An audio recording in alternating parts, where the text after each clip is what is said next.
ये देश को टुकड़ों में बांटने की जो साजिश है हर हालत में रोकी जाएगी। और रोकने के लिए एक बहुत बड़ा कदम हम लोग उठा रहे हैं। बहुत बड़ा कदम क्या है? हम लोग एनआरसी के विरोध में है, और अगर आप एनआरसी करना ही चाहते हैं तो डीएनए के आधार पर होनी चाहिए,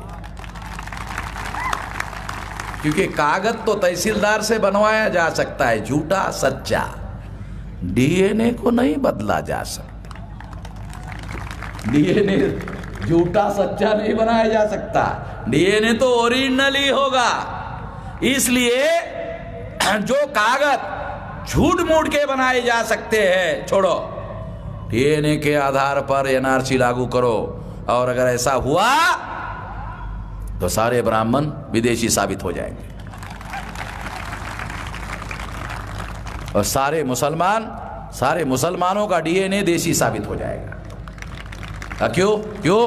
क्योंकि जो मुसलमान है वो इस्लाम का जो मुसावात है उसको स्वीकार करते हुए, और जो सूफी लोग हैं उनके द्वारा इस्लाम धर्म में भारतीय लोगों ने धर्म परिवर्तन किया।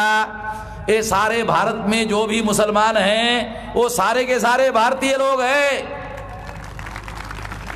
लखनऊ में रिसर्च हुआ डीएनए का, तो डीएनए का भारतीय लोगों के साथ मुसलमानों का डीएनए मिल गया, ब्राह्मण का डीएनए यहूदी से मिल गया। मुसलमानों को यहूदियों के बारे में बताने की जरूरत नहीं है ना? समझते हो ना? हाँ, ध्यान रखना। यहूदियों ने मोहम्मद साहब को नहीं बख्शा, तुमको बख्श देंगे? तो सतर्क रहने की जरूरत है, विजिलेंट होने की जरूरत है। इसलिए डीएनए बेस एनआरसी लागू करने के लिए और ये सारे गलत कानून रोकने के लिए 29 जनवरी को भारत बंद का ऐलान किया बहुजन क्रांति मोर्चा ने। उसकी तैयारी कर रहे हैं, और इसलिए भारत बंद करने के लिए आप बीजापुर में सभी लोग अगर भारत बंद के इस आह्वान में साथ सहयोग करते हैं, भारत बंद अगर हो गया तो अमित शाह को नींद नहीं आएगी, नरेंद्र मोदी को कई दिनों तक नींद नहीं आएगी। उसको डॉक्टर का सलाह लेना पड़ेगा कि नींद कैसे आए, कोई दवा है क्या? अगर भारत बंद ऐसा करो उसकी नींद कई दिनों से गायब हो जाए। किया जा सकता है, ऐसा करना होगा। इसलिए साथियों, पूरी ताकत से सारे देश भर में तैयारी हो रही है। जो मजदूर है मजदूरी एक दिन के लिए ना जाए, जो दुकानदार है दुकानदार बंद करे, मार्केट अपने आप बंद हो जाएगा। फैक्ट्री में काम करने वाला मजदूर अगर ना गया, फैक्ट्री एक दिन के लिए बंद हो जाएगी। जो दुकानदार दुकान बंद नहीं कर रहा है उसको हाथ जोड़ के विनती करो कि एक दिन के लिए बंद करो। अगर वो कहता है कि नहीं हम नहीं मानते, हमको अधिकार है दुकान शुरू रखने का, चलो हम कहा ठीक है आप दुकान शुरू रख सकते हैं, मगर कल से तुम्हारी दुकान में खरीदारी करने के लिए हम नहीं आएंगे।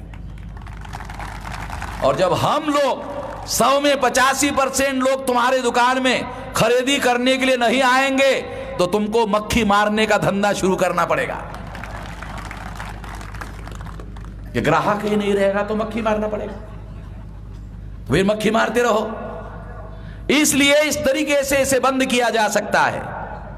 अगर आप ऐसा करो तो बहुत बड़े पैमाने पर भारत बंद होगा। सारे देश भर में तैयारी हो रही है, तमाम हजारों लाखों संगठन के लोग शामिल है। अभी पटना से मुझे टेलीफोन आया, वली रहमानी साहब का, जो मुस्लिम पर्सनल बोर्ड के जनरल सेक्रेटरी है, वहां उन्होंने 34 संगठनों की मीटिंग लेके घोषित किया बिहार पूरा बंद होगा। सारे देश भर में तैयारी चल रही है, बंगाल में, झारखंड में, ओडिशा में, सारे देश भर में तैयारी चल रही है। अलग अलग राजनीतिक दल के छोटे छोटे रीजनल पार्टी के लोग भी समर्थन में आ रहे हैं। तो आप लोग भी बीजापुर में पूरी ताकत से अगर इसका समर्थन करते हैं तो इस आंदोलन में बहुत बड़ी ताकत, बहुत बड़ी शक्ति निर्माण होगी। ऐसा आप करोगे, इस आशा और विश्वास के साथ। आपने मेरी बात ध्यान से सुनी, इसके लिए आभार, धन्यवाद।